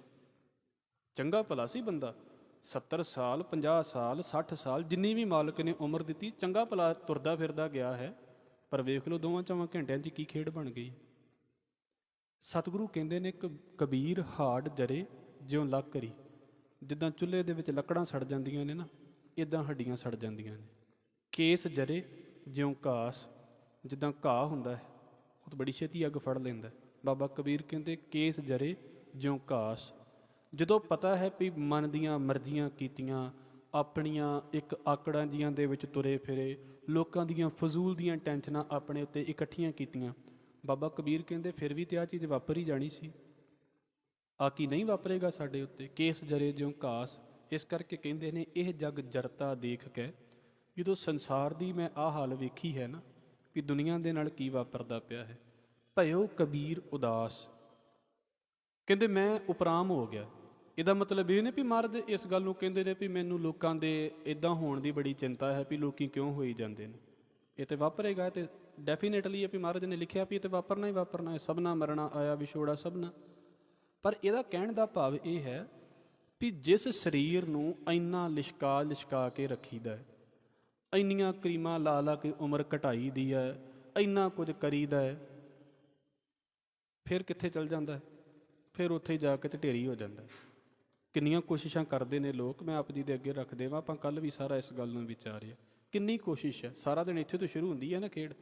ਮਹਾਰਾਜ ਕਹਿੰਦੇ ਭਲ ਕੇ ਉੱਠ ਪਪੋਲੀਏ, ਵਿਣ ਬੁੱਝੇ ਮੁਗਧ ਅਜਾਣ।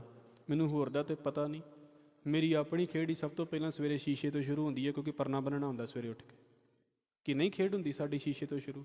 ਬੰਦਾ ਉੱਠਦਿਆਂ ਪਹਿਲਾਂ ਜਾਂਦਾ, ਵਾਸ਼ ਬੇਸ਼ਨ ਦੇ ਉੱਪਰ ਲੱਗਾ ਹੋਇਆ ਸ਼ੀਸ਼ਾ, ਸਭ ਤੋਂ ਪਹਿਲਾਂ ਨਹੀਂ ਵੇਖਦੇ। ਵੈਸੇ ਸੁੱਤਿਆਂ ਬਦਲਿਆ ਤੇ ਕੁਝ ਵੀ ਨਹੀਂ ਹੈ, ਕੁਝ ਵੀ ਨਹੀਂ ਬਦਲਿਆ ਹੁੰਦਾ, ਪਰ ਇੱਕ ਮਨ ਨੂੰ ਖਿੱਚ ਹੈ ਵੀ ਵੇਖੋ ਸਹੀ ਕਿਤੇ ਰਾਤ ਕੁਝ ਬਦਲ ਤਾਂ ਨਹੀਂ ਗਿਆ ਸਾਡਾ, ਕੁਝ ਨਹੀਂ ਬਦਲਿਆ ਹੁੰਦਾ। ਚਲੋ ਉਹ ਤੇ ਸਵੇਰ ਦੀ ਖੇਡ ਹੈ ਵੀ ਘੱਟੋ ਘੱਟ ਮੂੰਹ ਸਾਫ਼ ਕਰਨਾ ਤੇ ਦਿਸਣਾ ਚਾਹੀਦਾ ਵੀ ਮੂੰਹ 'ਚ ਦਿਸੇ ਸੋ ਸਾਫ਼ ਹੋਇਆ ਕਿ ਨਹੀਂ। ਸਾਰਾ ਸਾਰਾ ਦਿਨ ਹੀ ਇਸ ਪਾਸੇ ਲੱਗ ਜਾਵੇ ਬੰਦੇ ਦਾ। ਮੋਬਾਈਲ ਖੋਲੋ, ਕੈਮਰਾ ਔਨ ਕਰੋ ਤੇ ਵੇਖੋ ਵੀ ਸ਼ਕਲ ਦੇ ਵਿੱਚ ਕੁਝ ਹੋਇਆ ਤਾਂ ਨਹੀਂ, ਬਦਲਾਅ ਤਾਂ ਨਹੀਂ ਆ ਗਿਆ। 10 ਮਿੰਟ ਪਹਿਲਾਂ ਤਾਂ ਤੂੰ ਤਿਆਰ ਹੋ ਕੇ ਗਿਆ, 10 ਮਿੰਟਾਂ 'ਚ ਇਹਦੇ ਵਿੱਚ ਕੀ ਫਰਕ ਆ ਗਿਆ? ਇਹਨੂੰ ਸਾਰਾ ਦਿਨ ਇਹਦੇ ਨਾਲ ਹੀ ਚੰਬੜੇ ਰਹਿਣਾ ਹੈ ਬਸ। ਉਹਨੂੰ ਮਹਾਰਾਜ ਇੱਥੇ ਕਹਿ ਰਹੇ ਨੇ ਭਲ ਕੇ ਉੱਠ ਪਪੋਲੀਏ, ਉੱਠਦਿਆਂ ਹੀ ਤੜਕੇ ਉੱਠਦਿਆਂ ਹੀ ਇਹਨੂੰ ਪਾਲਣ ਪਲੋਸਣ ਦੇ ਵੱਲ ਲੱਗ ਪਏ। ਵਿਣ ਬੁੱਝੇ ਮੁਗਧ ਅਜਾਣ, ਸੋ ਪ੍ਰਭ ਚਿਤ ਨਾ ਆਇਓ, ਛੁੱਟੈ ਗੀ ਬੇਬਾਨ। ਮਹਾਰਾਜ ਕਹਿੰਦੇ ਮਾਲਕ ਚੇਤੇ ਵਿੱਚ ਨਹੀਂ ਨਾ ਆਉਂਦਾ, ਤੇ ਸ਼ੀਸ਼ਾ ਬੜੇ ਚੇਤੇ ਦੇ ਵਿੱਚ ਹੈ। ਇਹ ਨਹੀਂ ਕਿ ਸ਼ੀਸ਼ਾ ਵੇਖਣਾ ਨਹੀਂ ਚਾਹੀਦਾ, ਪਰ ਮੈਂ ਇਹ ਕਹਿ ਦੇਵਾਂ ਸੋ ਪ੍ਰਭ ਚਿਤ ਨਾ ਆਇਓ, ਛੁੱਟਿਆ ਗੀ ਬੇਬਾਨ। ਮਹਾਰਾਜ ਕਹਿੰਦੇ ਬੀਆਬਾਨ ਜਿਹੜਾ ਜੰਗਲ ਜਿਹਾ ਹੁੰਦਾ ਨਾ, ਉੱਥੇ ਜਾ ਕੇ ਛੱਡ ਆਉਣੀ ਲੋਕਾਂ ਨੇ ਵੀ ਛੱਡੋ ਪਰਾਂ ਦਾ ਕੀ ਕੰਮ ਹੈ। ਜੋ ਪਾਣੀ 'ਚ ਰੋੜ ਕੇ ਰੱਖ ਦਿੱਤਾ, ਫਿਰ ਕੌਣ ਵੇਖਦਾ ਸੀ ਵੀ ਇਸ ਬੰਦੇ ਨੇ 90 ਸਾਲ ਸ਼ੀਸ਼ਾ ਵੇਖਿਆ? ਕੌਣ ਵੇਖੇਗਾ? ਹੁਣ ਮੈਂ ਰੋਜ਼ ਵੇਖਦਾ ਵੀ ਚਲੋ ਰੋਜ਼ ਸ਼ੀਸ਼ਾ 3 ਵਾਰ ਵੇਖ ਲਿਆ, 40 ਵਾਰ ਵੇਖ ਲਿਆ, 50 ਵਾਰ ਵੇਖ ਲਿਆ। ਇੱਕ ਦਿਨ ਇੱਦਾਂ ਦਾ ਹੋ ਜਾਂਦਾ ਵੀ ਛੱਡ ਪਰਾਂ, ਜਿੱਦਾਂ ਦੀ ਮਰਜ਼ੀ ਵੱਜ ਗਈ ਪੱਗ ਵੱਜ ਗਈ ਆ, ਕਿਹੜਾ ਕੀ ਫਰਕ ਪੈਂਦਾ? ਇਹ ਖੇਡਾਂ ਹੁੰਦੀਆਂ ਨੇ ਜਵਾਨੀ ਦੀਆਂ। ਸਾਨੂੰ ਲੱਗਦਾ ਵੀ ਸਾਡੀ ਪੱਗ ਵੱਲ ਲੋਕ ਵੇਖਣਗੇ, ਸਾਡੇ ਕੱਪੜਿਆਂ ਵੱਲ ਲੋਕ ਵੇਖਣਗੇ। ਇੱਕ ਉਮਰ ਫਿਰ ਇੱਦਾਂ ਦੀ ਆ ਜਾਂਦੀ ਹੈ, ਛੱਡੋ ਪਰਾਂ ਕੋਈ ਨਹੀਂ, ਕੀ ਫਰਕ ਪੈਂਦਾ, ਇਹਨੂੰ ਪਾ ਲਿਆ ਤੇ ਇੱਦਾਂ ਕਰ ਲਿਆ। ਮਹਾਰਾਜ ਕਹਿੰਦੇ ਮੈਂ ਨਹੀਂ ਇਹਨਾਂ ਚੀਜ਼ਾਂ ਦੇ ਵਿੱਚ ਪੈਂਦਾ। ਜਿਹੜੀ ਚੀਜ਼ ਦੇ ਵਿੱਚ ਦੁਨੀਆ ਲੱਗ ਲੱਗ ਕੇ ਤੇ ਖਤਮ ਹੋਈ ਜਾਂਦੀ ਹੈ ਨਾ, ਤੇ ਮੈਨੂੰ ਪਤਾ ਵੀ ਅੰਤ ਦੇ ਵਿੱਚ ਫਿਰ ਇਹਦੇ ਨਾਲ ਇਹੋ ਕੁਝ ਹੀ ਹੋਣਾ ਹੈ। ਮੈਂ ਇਸ ਸਰੀਰ ਦੇ ਮੋਹ ਤੋਂ ਪਾਰ ਹੋ ਗਿਆ।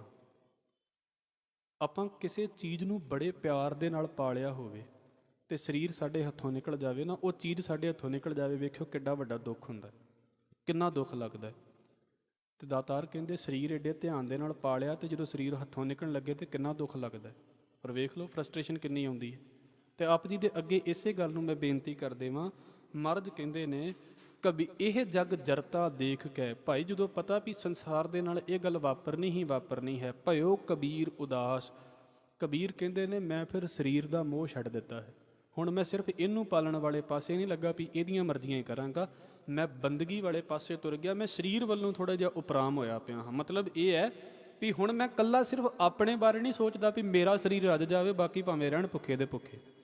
ਹੁਣ ਮੈਂ ਆਪਣੇ ਬਾਰੇ ਨਹੀਂ ਸੋਚਦਾ ਵੀ ਮੈਨੂੰ ਸੁੱਖ ਚਾਹੀਦਾ ਹੈ, ਬਾਕੀ ਭਾਵੇਂ ਟੱਬਰ ਸਾਰਾ ਔਖਾ ਹੀ ਹੁੰਦਾ ਰਹੇ। ਨਹੀਂ, ਮੈਂ ਕਹਿੰਦੇ ਇੱਦਾਂ ਨਹੀਂ ਸੋਚਦਾ।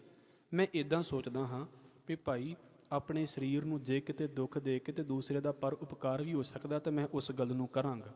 ਭਾਇਓ ਕਬੀਰ ਉਦਾਸ ਦਾ ਮਤਲਬ ਹੈ ਵੀ ਭਾਈ ਜਿਹੜੇ ਕੰਮ ਦੇ ਵਿੱਚ ਦੁਨੀਆ ਲੱਗੀ ਹੋਈ ਹੈ ਨਾ, ਮੈਂ ਉਸ ਕੰਮ ਤੋਂ ਆਪਣੇ ਆਪ ਨੂੰ ਪਰੇ ਰੱਖ ਲਿਆ ਹੈ। ਦੁਨੀਆ ਲੱਗੀ ਹੋਈ ਹੈ ਸਰੀਰ ਦੇ ਵਿੱਚ, ਵੀ ਹਾਂ ਸਰੀਰ ਨੂੰ ਲਿਸ਼ਕਾ ਲਓ, ਠੀਕ ਹੈ। ਫਿਰ ਮੈਂ ਆਪ ਜੀ ਦੇ ਅੱਗੇ ਰੱਖ ਦੇਵਾਂ, ਇਹਦਾ ਮਤਲਬ ਇਹ ਨਾ ਸਮਝ ਲੈਣਾ ਵੀ ਸਰੀਰ ਦਾ ਧਿਆਨ ਨਹੀਂ ਰੱਖਣਾ ਚਾਹੀਦਾ। ਪਰ ਇਹਦਾ ਮਤਲਬ ਇਹ ਨਹੀਂ ਵੀ ਸਰੀਰ ਦਾ ਧਿਆਨ ਹੀ ਰੱਖੀ ਜਾਣਾ। ਧਿਆਨ ਰੱਖੀ ਵੀ ਜਾਵਾਂਗੇ ਤੇ ਫਿਰ ਕੀ ਵਾਪਰੇਗਾ? ਨਹੀਂ, ਫਿਰ ਵੀ ਵਾਪਰ ਜਾਵੇਗਾ। ਕਹਿਣ ਦਾ ਭਾਵ ਇਹ ਹੈ ਵੀ ਸਿਰਫ ਜ਼ਿੰਦਗੀ ਦੀ ਖੇਡ ਕਿਤੇ ਸਰੀਰ ਦੇ ਦੁਆਲੇ ਨਾ ਘੁੰਮ ਜਾਵੇ। ਬਾਬਾ ਕਬੀਰ ਕਹਿੰਦੇ ਮੈਂ ਸਰੀਰ ਤੋਂ ਇਸ ਪਾਸੇ ਤੋਂ ਉਪਰਾਮ ਹੈ। ਜਿੱਦਾਂ ਸਾਡੇ ਗਾਥਾ ਕਹੀ ਜਾਂਦੀ ਹੁੰਦੀ ਸੀ ਕਿ ਵੇਖੋ ਕਿਸੇ ਪਿਤਾ ਨੇ ਆਪਣੇ ਬੱਚਿਆਂ ਨੂੰ ਇਹ ਦੱਸਿਆ ਕਿ ਭਾਈ ਫਲਾਣੀ ਥਾਂ ਦੇ ਉੱਤੇ ਨਾ ਸਾਡੇ ਪੈਸੇ ਪਏ ਹੋਏ ਨੇ ਤੇ ਤੁਸੀਂ ਜਾ ਕੇ ਲੈ ਆਇਓ। ਉਹ ਬਾਪੂ ਕਿਤੇ ਅਜੇ ਸਲਾਹ ਹੀ ਦਿੰਦਾ ਸੀ ਤੇ ਪੈਸੇ ਦੂਰ ਸੀ। ਉਦੋਂ ਟਾਈਮ ਹੁੰਦਾ ਸੀ ਘੋੜੀਆਂ ਦਾ। ਹੁਣ ਬਾਪੂ ਕਹਿੰਦਾ ਵੀ 3-4 ਦਿਨਾਂ ਦੇ ਵਿੱਚ ਤੁਸੀਂ ਪਹੁੰਚ ਜਾਓ। ਤੇ ਇੱਕ ਉਹ ਸੀ, ਉਹਨੇ ਸੋਚਿਆ ਵੀ ਚਲੋ ਅਸੀਂ ਜਲਦੀ ਪਹੁੰਚਣਾ ਹੈ, ਤੇ ਉਹਨੇ ਘੋੜੀ ਨੂੰ ਚਾਰਾ ਖਵਾਉਣਾ ਸ਼ੁਰੂ ਕਰ ਦਿੱਤਾ। ਉਹ ਬਸ ਉਹਨੇ ਉੱਥੇ ਕਿੱਲੇ ਨਾਲ ਬੰਨ੍ਹ ਛੜੀ ਤੇ ਉੱਥੇ ਹੀ ਖਵਾਈ ਗਿਆ, ਉੱਥੇ ਹੀ ਖਵਾਈ ਗਿਆ। ਉਹਨੇ ਸਫ਼ਰ ਹੀ ਨਹੀਂ ਸ਼ੁਰੂ ਕੀਤਾ। ਇੱਕ ਐ ਸੀ, ਉਹ ਉਸੇ ਵੇਲੇ ਤੁਰ ਪਿਆ ਵੀ ਕੋਈ ਨਹੀਂ ਪਹਿਲਾਂ ਖਜ਼ਾਨਾ ਲੈ ਆਈਏ, ਇਹਨੂੰ ਤਾਂ ਬਾਅਦ 'ਚ ਵੀ ਖਵਾ ਲਾਂਗੇ, ਕਿਤੇ ਭੱਜ ਚੱਲੀਏ। ਉਹ ਕੀ ਹੋਇਆ, ਉਹਨੂੰ ਲੈ ਗਿਆ। ਉਹ ਵੀ ਨਹੀਂ ਪਹੁੰਚੀ ਕਿਉਂਕਿ ਰਸਤੇ 'ਚ ਭੁੱਖ ਲੱਗੀ ਤੇ ਬਸ ਖਤਮ ਹੋ ਗਈ। ਉਹਨੇ ਕੁਝ ਖਵਾਇਆ ਹੀ ਨਹੀਂ। ਇੱਕ ਨੇ ਖਵਾ ਕੇ ਨਹੀਂ ਤੋਰੀ, ਇੱਕ ਨੇ ਕੁਝ ਖਵਾਇਆ ਹੀ ਨਹੀਂ। ਇੱਕ ਉਹ ਸੀ ਜਿਹੜਾ ਨਾਲ ਤੁਰੀ ਵੀ ਗਿਆ ਤੇ ਨਾਲ ਖਵਾਈ ਵੀ ਗਿਆ। ਇਹ ਅਸਲ ਦੇ ਵਿੱਚ ਗੱਲ ਤੇ ਸਿਰਫ ਸਮਝਾਉਣ ਦੀ ਖਾਤਰ ਸੀ, ਸਰੀਰ ਦੀ ਖਾਤਰ ਹੈ। ਇਹਨੂੰ ਰਜਾ ਕੇ ਤੇ ਬਸ ਇੱਥੇ ਜੋਗਾ ਰੱਖ ਛੱਡਿਆ ਵੀ ਇਹਨੇ ਅਧਿਆਤਮ ਦੇ ਬਾਰੇ, ਆਤਮਿਕ ਜੀਵਨ ਦੇ ਬਾਰੇ ਕੁਝ ਸੋਚਿਆ ਹੀ ਨਹੀਂ। ਤੇ ਇਹ ਸਮਝ ਲਓ ਕੀ ਹੈ, ਜਿੱਦਾਂ ਇੱਕ ਨਾ ਬਸ ਆਪਣੇ ਘਰ ਦੇ ਕੁੰਡੇ ਦੇ ਨਾਲ ਵੱਜਾ ਹੋਇਆ ਜੀਵ ਹੈ, ਇਹਦੇ ਤੋਂ ਵੱਧ ਕੁਝ ਵੀ ਨਹੀਂ ਹੈ। ਸੁਣਨ ਨੂੰ ਬੁਰਾ ਲੱਗ ਸਕਦਾ, ਆਪਣੇ ਕਿੱਲੇ ਦੇ ਨਾਲ ਵੱਜਾ ਹੋਇਆ ਜਾਨਵਰ, ਬਸ ਇਹਦੇ ਤੋਂ ਅੱਗੇ ਨਹੀਂ ਸੋਚ ਪਾਉਂਦਾ। ਤੇ ਫਿਰ ਇੱਕ ਉਹ ਨੇ ਜਿਨ੍ਹਾਂ ਨੇ ਤਪ ਕਰ ਕਰਕੇ ਭੁੱਖੀ ਮਾਰ ਛੱਡੀ ਵੀ ਰੋਟੀ ਨਹੀਂ ਖਾਣੀ, ਉਹ ਨਹੀਂ ਕਰਨਾ, ਆਹ ਨਹੀਂ ਕਰਨਾ, ਉਹਨਾਂ ਦੀ ਵੀ ਕਿਤੇ ਖੇਡ ਨਹੀਂ ਪਹੁੰਚਦੀ। ਇੱਕ ਉਹ ਨੇ ਨਾਨਕ ਸੋ ਪ੍ਰਭ ਸਿਮਰੀ ਹੈ ਤਿਸ ਦੇਹੀ ਕੋ ਪਾਲ, ਜਿਹੜੇ ਇਸ ਦੇਹੀ ਨੂੰ ਪਾਲਦੇ ਵੀ ਨੇ। ਮਹਾਰਾਜ ਨੇ ਤੇ ਵੇਖੋ ਨਾ ਲੰਗਰਾਂ ਦੇ ਵਿੱਚ ਘਿਓ ਦੀਆਂ ਖੀਰਾਂ ਵਰਤਾ ਦਿੱਤੀਆਂ ਨੇ। ਅੱਜ ਕੱਲ੍ਹ ਜੇ ਅੱਜ ਵਰਤ ਘਿਓ ਨਾ ਪਾਇਓ ਸਾਨੂੰ ਪਚਦਾ ਨਹੀਂ ਜੇ, ਇਹ ਸਾਡੇ ਹਾਲ ਹੋ ਗਏ ਨੇ। ਇਹ ਪ੍ਰੋਬਲਮ ਹੈ, ਮਹਾਰਾਜ ਨੇ ਵਰਤਾ ਦਿੱਤੀਆਂ ਨੇ, ਇਸ ਕਰਕੇ ਵਰਤਾਉਣ ਦੀ ਤਾਂ ਕੋਈ ਪਾਬੰਦੀ ਨਹੀਂ ਹੈ ਵੀ ਚੀਜ਼ਾਂ ਚੰਗੀਆਂ ਨਾ ਵਰਤਣ। ਪਰ ਗੱਲ ਇੱਥੇ ਹੈ ਵੀ ਭਾਈ ਸਿਰਫ ਖਾ ਪੀ ਕੇ ਨਾ ਜ਼ਿੰਦਗੀ ਮੁੱਕ ਜਾਵੇ। ਗੱਲ ਤੇ ਇਹ ਹੈ ਵੀ ਜਿੱਥੇ ਘਿਓ ਦੀ ਖੀਰ ਹੈ ਉੱਥੇ ਸ਼ਬਦ ਵੀ ਤੇ ਨਾਲ ਹੀ ਚੱਲਣਾ ਹੈ ਨਾ, ਸ਼ਬਦ ਵੀ ਨਾਲ ਹੀ ਲੈਣਾ ਪੈਣਾ ਹੈ। ਜੇ ਲੰਗਰ ਖਾ ਰਹੇ ਹਾਂ ਤਾਂ ਸ਼ਬਦ ਵੀ ਖਾਣਾ ਪੈਣਾ ਹੈ, ਨਹੀਂ ਤਾਂ ਇਕੱਲਾ ਖਾਧਾ ਹੋਇਆ ਲੰਗਰ ਔਖਾ ਕਰੇਗਾ। ਲੰਗਰ ਸਿਰਫ ਗੁਰਦੁਆਰੇ ਦੀ ਗੱਲ ਨਹੀਂ, ਘਰ ਦੇ ਵਿੱਚ ਵੀ ਇਕੱਲਾ ਖਾਧਾ ਹੋਇਆ ਔਖਾ ਕਰੇਗਾ। ਕੱਲੀ ਰੋਟੀ ਖਾਧੀ ਹੋਈ ਔਖੀ ਕਰੇਗੀ ਜੇ ਅੰਦਰ ਸ਼ਬਦ ਨਹੀਂ ਜਾ ਰਿਹਾ। ਇਸ ਕਰਕੇ ਬਾਬਾ ਕਬੀਰ ਕਹਿੰਦੇ ਨੇ ਭਾਈ ਮੈਂ ਸਿਰਫ ਇਹਨੂੰ ਹੀ ਪਾਲਣ ਵਾਲੇ ਪਾਸੇ ਨਹੀਂ ਤੁਰਿਆ, ਮੈਂ ਹੁਣ ਸਰੀਰ ਤੋਂ ਉਪਰਾਮ ਹਾਂ। ਮਤਲਬ ਇਹਨੂੰ ਮੈਂ ਓਨਾ ਹੀ ਦਿੰਦਾ ਹਾਂ ਜਿੰਨੀ ਇਹਦੀ ਲੋੜ ਹੈ। ਪਹਿਲਵਾਨ ਦੀ ਲੋੜ ਆਪਣੀ ਹੈ, ਆਮ ਬੰਦੇ ਦੀ ਲੋੜ ਆਪਣੀ ਹੈ। ਹਰ ਇੱਕ ਬੰਦੇ ਦੀ ਲੋੜ ਉਹਦੀ ਬੋਡੀ ਦੇ ਹਿਸਾਬ ਦੇ ਨਾਲ, ਸਰੀਰ ਦੇ ਹਿਸਾਬ ਨਾਲ ਵੱਖਰੀ ਵੱਖਰੀ ਮਾਲਕ ਨੇ ਪਾਈ ਹੈ। ਪਰ ਜੇ ਉਹਨੂੰ ਖਾ ਕੇ ਬੰਦਾ ਆਤਮਿਕ ਤਰੱਕੀ ਨਹੀਂ ਕਰਦਾ ਪਿਆ, ਬਾਬਾ ਕਬੀਰ ਕਹਿੰਦੇ ਨੇ ਉਸ ਨੇ ਬੰਦੇ ਨੇ ਸਮਝ ਲਓ ਵੀ ਬਸ ਖਾ ਕੇ ਤੇ ਸਵਾਹ ਕੀਤਾ ਇਸ ਜ਼ਿੰਦਗੀ ਦੇ ਵਿੱਚ, ਹੋਰ ਕੁਝ ਵੀ ਨਹੀਂ ਕੀਤਾ। ਇਸ ਕਰਕੇ ਮਹਾਰਾਜ ਬਖਸ਼ ਲੈਣ। ਇਹ 3 ਸ਼ਬਦ ਅਸੀਂ ਵਿਚਾਰੇ ਨੇ। ਪਹਿਲੇ ਦਾ ਭਾਵ ਇਹ ਸੀ ਵੀ ਭਾਈ ਮਨ ਮਰਜ਼ੀ ਦੀਆਂ ਖੇਡਾਂ ਖੇਡ ਕੇ ਜਾਣ ਵਾਲੇ, ਬਸ ਲਿਸ਼ਕ ਪੁਸ਼ਕ ਕੇ ਰਹਿਣਾ, ਕੰਮ ਕੋਈ ਕਰਨਾ ਨਹੀਂ, ਤੇ ਤਰ੍ਹਾਂ ਤਰੀਕਿਆਂ ਦੇ ਸ਼ੌਂਕ ਪਾਲੇ ਹੋਏ ਨੇ ਉਹਨਾਂ ਬੰਦਿਆਂ ਨੇ। ਦਾਤਾਰ ਕਹਿੰਦੇ ਜੀ ਨਹੀਂ ਵੀ ਕਰਦਾ ਨਾ, ਧੱਕੇ ਨਾਲ ਤੋਰ ਲਏ ਜਾਂਦੇ ਨੇ ਇਸ ਦੁਨੀਆ ਦੇ ਉੱਤੋਂ। ਫਿਰ ਦੂਸਰੀ ਗੱਲ ਉਹਨਾਂ ਦੇ ਬਾਰੇ ਵੀ ਜਿਨ੍ਹਾਂ ਲੋਕਾਂ ਨੇ ਫਜ਼ੂਲ ਦੀਆਂ ਪੰਡਾਂ, ਲੋਕਾਂ ਦੀਆਂ ਈਰਖਾ ਦੀਆਂ, ਨਿੰਦਾ ਦੀਆਂ, ਹੋਰ ਚੀਜ਼ਾਂ ਦੀਆਂ, ਜਿਨ੍ਹਾਂ ਨੇ ਪੰਡਾਂ ਸਿਰ ਦੇ ਉੱਤੇ ਚੁੱਕੀਆਂ ਹੋਈਆਂ ਸੀ, ਇਸ ਜ਼ਿੰਦਗੀ ਦੇ ਵਿੱਚ ਜਾਂਦੇ ਡੁੱਬ ਗਏ, ਪਾਰ ਉਹ ਵੀ ਨਹੀਂ ਹੋ ਸਕੇ। ਫਿਰ ਅਗਲੀ ਗੱਲ ਬਾਬਾ ਕਬੀਰ ਕਹਿੰਦੇ ਭਾਈ ਜਦੋਂ ਪਤਾ ਹੈ ਵੀ ਸਰੀਰ ਦੇ ਨਾਲ ਇੱਕ ਨਾ ਇੱਕ ਦਿਨ ਖਤਮ ਹੋਣ ਵਾਲੀ ਖੇਡ ਵਾਪਰ ਜਾਣੀ ਹੈ, ਇਹਨੇ ਖਤਮ ਹੋ ਜਾਣਾ ਹੈ, ਤੇ ਮੈਂ ਸਿਰਫ ਸਰੀਰ ਦੇ ਦੁਆਲੇ ਨਹੀਂ ਹੋਇਆ, ਮੈਂ ਇਸ ਸਰੀਰ ਨੂੰ ਵਰਤ ਕੇ ਤੇ ਮਾਲਕ ਦੇ ਘਰ ਵੱਲ ਜਾਣ ਦੇ ਲਈ ਪੈਂਡਾ ਵੀ ਰੱਖਦਾ ਪਿਆ ਹਾਂ ਵੀ ਇਸ ਸਰੀਰ ਨੂੰ ਪਾਲਣਾ ਵੀ ਹੈ ਪਰ ਇਹਦੇ ਨਾਲ ਬੰਦਗੀ ਵੀ ਕਰਨੀ ਹੈ। ਉਹ ਬੰਦਿਆਂ ਦੇ ਲਈ ਬਾਬਾ ਕਬੀਰ ਸਾਹਿਬ ਨੇ ਇਹ ਸ਼ਬਦ ਵਰਤਿਆ ਵੀ ਮੈਂ ਸਰੀਰ ਦੇ ਮੋਹ ਤੋਂ ਉਪਰਾਮ ਹੋ ਗਿਆ ਹਾਂ, ਸਰੀਰ ਦੀ ਪਕੜ ਮੈਂ ਆਪਣੀ ਘਟਾ ਦਿੱਤੀ ਹੈ, ਮੈਂ ਮਤਲਬੀ ਨਹੀਂ ਰਹਿ ਗਿਆ, ਮੈਂ ਆਪਣੇ ਆਪ ਨੂੰ ਅਧਿਆਤਮ ਵਾਲੇ ਪਾਸੇ ਜੋੜਦਾ ਪਿਆ ਹਾਂ। ਸਰੀਰ ਦਾ ਮਤਲਬ ਹੀ ਇਹ ਹੈ ਦੇਹ ਤੇਜਣ ਜੀ ਰਾਮ ਉਪਾਈਆ ਰਾਮ। ਤੇ ਮਹਾਰਾਜ ਕਹਿੰਦੇ ਨੇ ਧਨ ਮਾਨਸ ਜਨਮ ਪੁੰਨ ਪਾਈਆ ਰਾਮ। ਇਹ ਧਨ ਹੈ ਮਨੁੱਖਾ ਜਨਮ ਜਿਹੜਾ ਮਾਲਕ ਦੀ ਕਿਰਪਾ ਦੇ ਨਾਲ ਮਿਲ ਗਿਆ ਹੈ। ਤੇ ਸਮਝ ਲਓ ਹੁਣ ਮਾਨਸ ਜਨਮ ਵੱਡ ਪੁੰਨੈ ਪਾਇਆ ਦੇਹ ਸੋ ਕੰਚਨ ਚੰਗੜੀਆ, ਗੁਰਮੁਖ ਰੰਗ ਚਲੂਲਾ ਪਾਵੇ ਹਰ ਮਾਣੈ ਹਰ ਨਵ ਰੰਗੜੀਆ। ਜਦੋਂ ਹੁਣ ਸਰੀਰ ਮਿਲ ਗਿਆ ਹੈ ਇਹਨੂੰ ਵਰਤਣਾ ਕਿਵੇਂ ਹੈ? ਇਹ ਸਿਰਫ ਖਾ ਪੀ ਕੇ ਤੇ ਇੱਥੇ ਹੀ ਖਤਮ ਨਾ ਹੋ ਜਾਵੇ, ਇੱਦਾਂ ਨਹੀਂ ਜ਼ਿੰਦਗੀ ਬਣ ਜਾਵੇ। ਮਾਲਕ ਕਿਰਪਾ ਕਰੇ। ਆਪ ਜੀ ਦੇ ਚਰਨਾਂ ਦੇ ਵਿੱਚ ਬੇਨਤੀਆਂ ਕਰਦਿਆਂ ਮੇਰੇ ਪਾਸੋਂ ਬੋਲਦਿਆਂ ਹੋਈਆਂ ਭੁੱਲਾਂ ਦੀ ਖਿਮਾ। ਫਤਿਹ ਨਾਲ ਸੰਤ ਪਾਓ ਜੀ। ਵਾਹਿਗੁਰੂ ਜੀ ਕਾ ਖਾਲਸਾ, ਵਾਹਿਗੁਰੂ ਜੀ ਕੀ ਫਤਿਹ। ਵਾਹਿਗੁਰੂ ਸਾਹਿਬ।